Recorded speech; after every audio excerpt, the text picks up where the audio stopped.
Hello, my dear students. This is Meera and you are watching my YouTube channel English सीखे। Guys आज मैं फिर से आप लोग के लिए एक बेहतरीन वीडियो लेकर आई हूँ जिसमें मैं आपको डेली यूज सेंटेंसेस का प्रैक्टिस करवाऊंगी।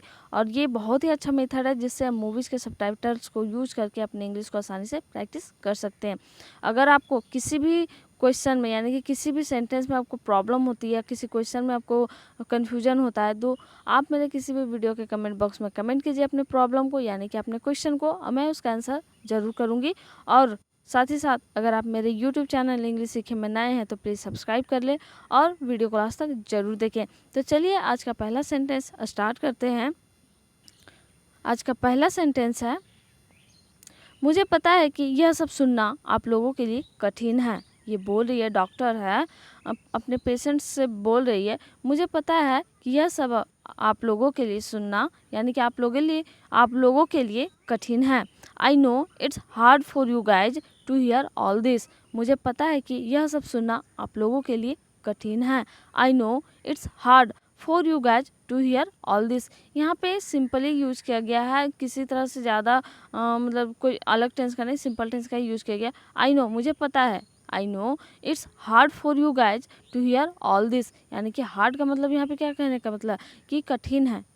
हार्ड का मतलब तो कठिन होता है, कठिन को बहुत जगह पे यूज करते हैं, जैसे हार्ड टू लिसन या वर्क हार्ड, इट्स हार्ड, जैसे कोई कठोर चीज़ होता है उस टाइम भी तो हार्ड को बहुत जगह यूज करते हैं। और हियर और लिसन में हम फ़र्क आपको बताए थे। और यहाँ पे हियर एक तरह से क्या बोला जा रहा है, यहाँ पे सुनने के बारे में ही। I know it's hard for you guys to hear all this. और उससे भी कठिन है इस बात पर विश्वास करना। यानी कि जो कठिन वर्ड्स होते हैं यानी कि डिफ़िकल्ट वर्ड्स होते हैं या डिफ़िकल्ट थिंग्स होते हैं हमारे लिए बातें सुनना, तो उससे भी डिफ़िकल्ट होता है कि उस बात को हम लोग कैसे विश्वास करें। सपोज दैट अगर आप एग्ज़ाम में आप पास कर रहे हैं, आपको लगेगा कि हम पास कर रहे हैं, बट सडनली कोई बोल दे आपको कि आप फेल हैं, तो ये सुनना तो बहुत ज़्यादा हमारे लिए हार्ड होता है, साथ ही साथ इससे भी डिफ़िकल्ट होता है इस पे हम विश्वास कैसे करें कि जहाँ पे हम फर्स्ट रैंक का बात कर रहे थे वहाँ पे अगर हमको कोई फेल की बात कर दे तो हमें कैसा फील होगा, डिफ़िकल्ट होता है। सेम इसी तरह यहाँ पे हो रहा है। और उससे भी कठिन है इस बात पर विश्वास करना, and even more difficult to believe this. And even more difficult to believe this. Believe का मतलब क्या होता है, विश्वास करना, और डिफ़िकल्ट का मतलब तो आप लोग को पता ही है, कठिन। डिफ़िकल्ट का हार्ड भी होता है, कठिन भी होता है, तो आपको जो भी यूज करना वो आप दोनों यूज कर सकते हैं। और उससे भी कठिन है इस बात पर विश्वास करना, and even more difficult to believe this. मैं यह सब कभी नहीं सोची थी, I never thought of this. I never thought of all this, यानी कि मैं यह सब कभी नहीं सोची थी। I never thought of all this, यहाँ पे पास्ट इंडेफिनिट टेंस का यूज किया गया जिसका बनाने का स्ट्रक्चर होता है subject plus V2 plus object. तो यहाँ पे यही बोल रहा है, आई नेवर थॉट, यहाँ पे V2 यूज हुआ है, थिंक तो V1 होता है ना, तो यहाँ पे V2 यूज किया गया thought. I never thought of all this, मैं यह सब कभी नहीं सोची थी कि मुझे इतनी बड़ी बुरी खबर सुननी पड़ेगी। That I have to hear such great bad news, कि मुझे इतनी बड़ी बुरी खबर सुननी पड़ेगी। यहाँ सुननी पड़ेगी यानी कि एक तरह से बोलते हैं ना, जब मजबूरी में कोई काम करना पड़े या फिर जो हमें ना चाहते हुए भी सुनना पड़े, बोलना पड़े या करना पड़े, दैट हम लोग हैव टू का यूज करते हैं। तो सेम यहाँ पे हुआ है कि मुझे इतनी बड़ी बुरी खबर सुननी पड़ेगी। That I have to hear such great bad news. यहाँ पे आप लोगों को लग रहा होगा कि विल का क्यों नहीं यूज किए, तो मैं बता देती हूँ कि जहाँ पे हम लोग रिसेंटली जो वर्क करना होता है, जैसे कि हमें कोई बुला रहा है, हमें जाना पड़ेगा, ऐसा बोलते हैं ना, I will have to write, ऐसे भी बोलते हैं। बट विल का वो यूज वहाँ पे करते हैं जहाँ पे थोड़ा टाइम रुक करके हमको काम करना पड़ता है। बट सडनली जो हम लोग काम करते हैं या हुआ रहता है, दैट टाइम हम लोग अब सिंपल टेंस का ही यूज कर सकते हैं। जैसे कि यहाँ पे सुनना पड़ेगा बोला गया, ठीक है, क्यों, रिसेंटली सुनी है, इसलिए यहाँ पे सिंपल टेंस का ही यूज किया गया, या फ्यूचर का यूज नहीं किया, यानी फ्यूचर टेंस का यूज नहीं किए हैं। तो यह बोल रही है that I have to hear such great bad news. Great bad news मतलब बुरी खबर, बड़ी बुरी खबर। सच्चाई से कब तक भागोगे, ये बोल रहे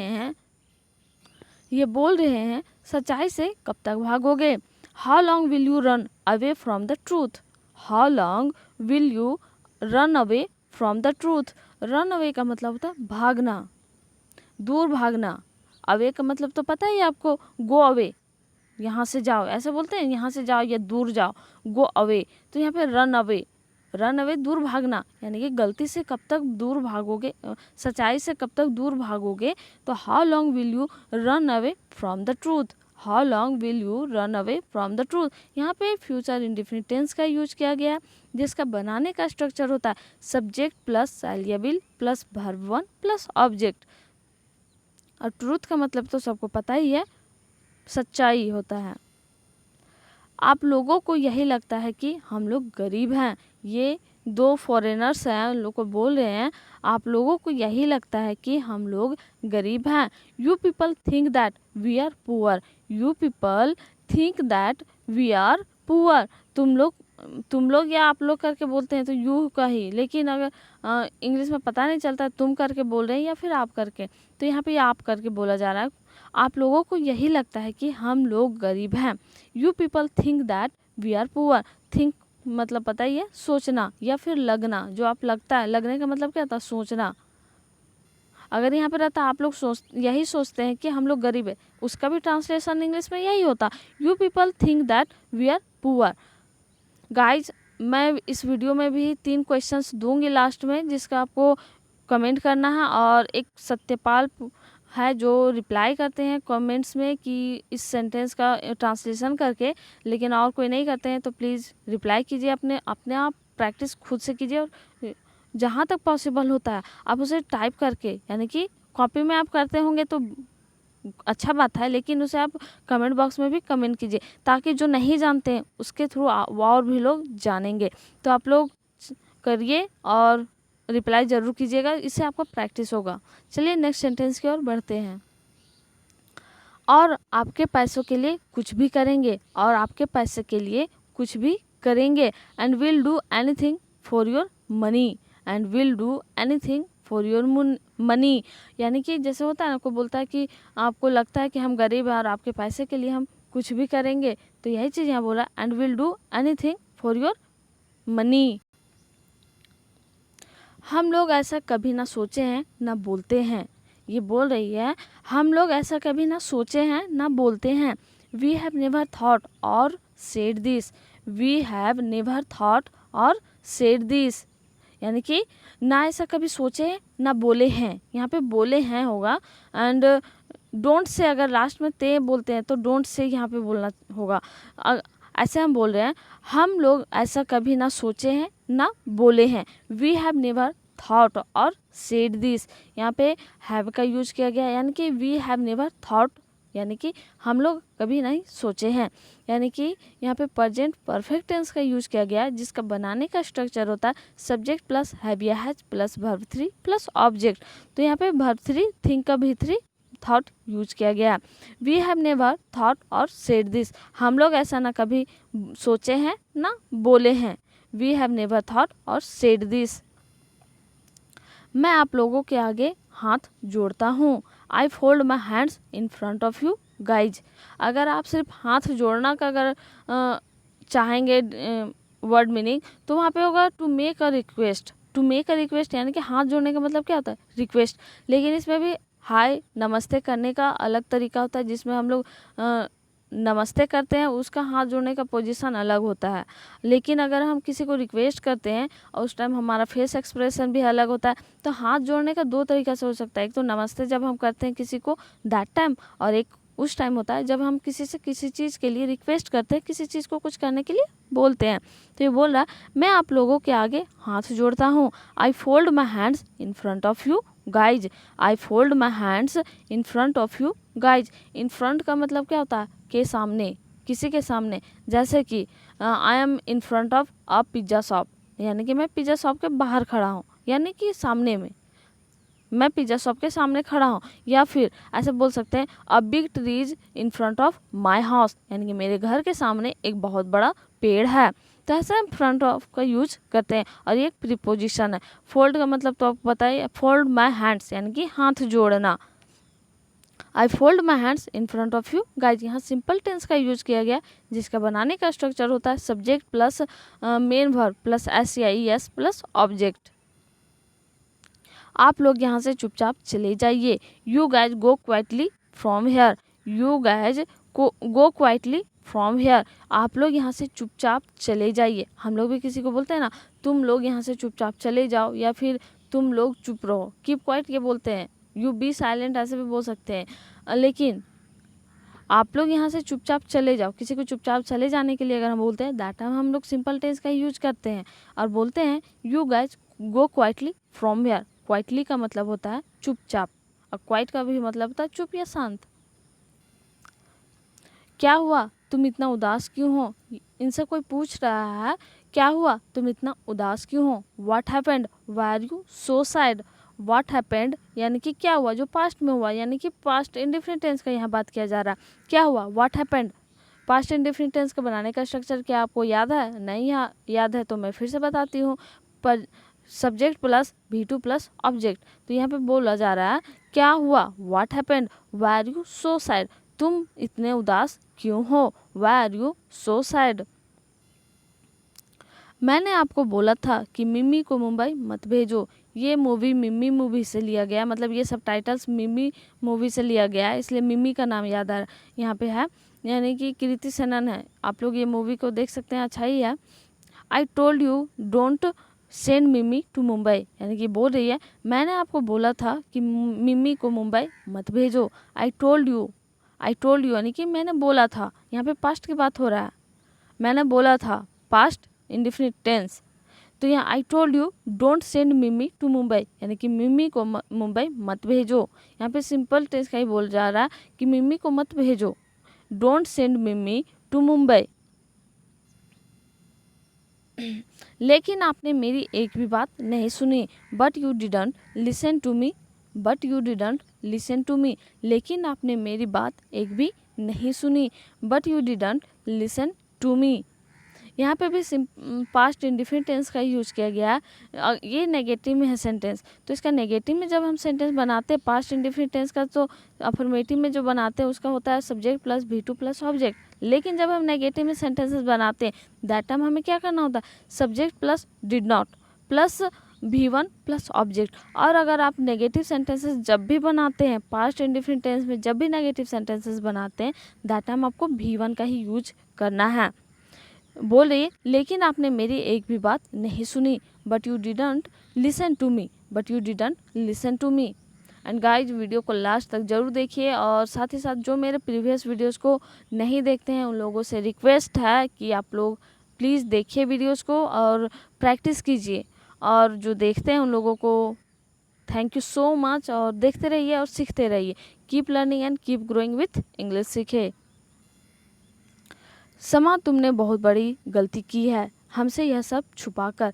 ये बोल रही है, इनसे कोई बोल रहा है समा तुमने बहुत बड़ी गलती की है हमसे यह सब छुपाकर। Sama you have made a big mistake. Sama you have made a big mistake by hiding all this from us. By hiding all this from us. You have made a big mistake, यानी कि यहाँ पे प्रेजेंट परफेक्ट टेंस का use किया गया, present perfect tense का, जिसका बनाने का स्ट्रक्चर तो पता ही आपको, subject plus have not have या has plus V3 plus object, यानी कि सब्जेक्ट प्लस हैव या has plus V3 plus object. और यहाँ पे बाय हाइडिंग, यानी कि जैसे बोलते हैं ना छुपा कर, दिखा कर, ऐसे बाय के बाद हम लोग V4 का यूज करते हैं, जैसे कि by hiding all this from us, यानी कि समा you have made a big mistake by hiding all this from us. तुम यह बोलकर गए थे, यह बोलकर गए कि तुम हमारे खानदान का नाम रोशन करेगी। You went by saying that, यानी ये पहले बताया ना, you went by saying that you will bring glory to our family. Glory का मतलब क्या होता है, रोशन। जैसे ग्लोरी टू आवर फैमिली यानी कि हमारे खानदान का नाम रोशन करेगी। जैसे बोलते हैं ना खानदान का नाम रोशन करना, ग्लोरी टू फैमिली। तो यहाँ पे you went by saying that, you went by saying that you will bring glory to our family. You went by saying that you will bring glory to our family. लेकिन तुमने हमारे खानदान का नाम मिट्टी में मिला दिया. But you mixed the name of our family in the soil. But you mixed the name of our family in the soil. लेकिन तुमने हमारे खानदान का नाम मिट्टी में मिला दिया. But you mixed the name of our family in the soil. Mixed का मतलब क्या होता है? मिलाना. तो जैसे बोलते हैं ना, खानदान का नाम मिट्टी में मिला दिया, ऐसे मेरा नाम मिट्टी में मिला दिया. तो जो नाम एक तरह से डाउन कर देना, तो उसी के बारे में बोला जा रहा है. लेकिन तुमने हमारे खानदान का नाम मिट्टी में मिला दिया. But you mixed the name of our family in the soil.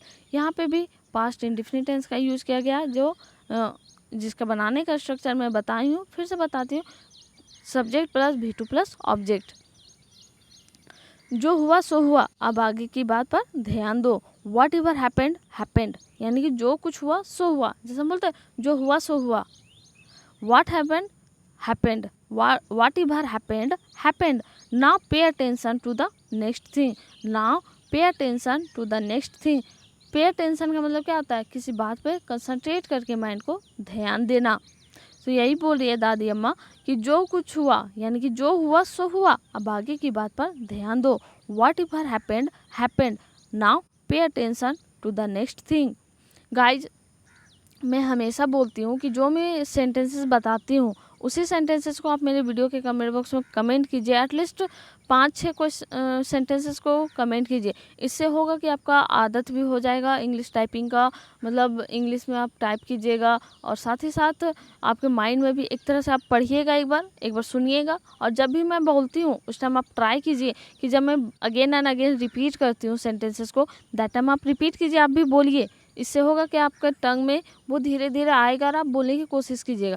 और जहाँ पे भी आपको मौका मिलता है, चाहे फ्रेंड्स हो, चाहे फैमिली मेम्बर्स हो, जहाँ पे भी आपको मौका मिलता है, बस आप बोलिए. हाँ, शुरू में सब बोलेगा बड़ा अंग्रेज बना फिर रहा है, या फिर बहुत अंग्रेजी झाड़ रहा है. तो ये सब मैटर पे ध्यान नहीं देना, बस आपको बोलते जाना है.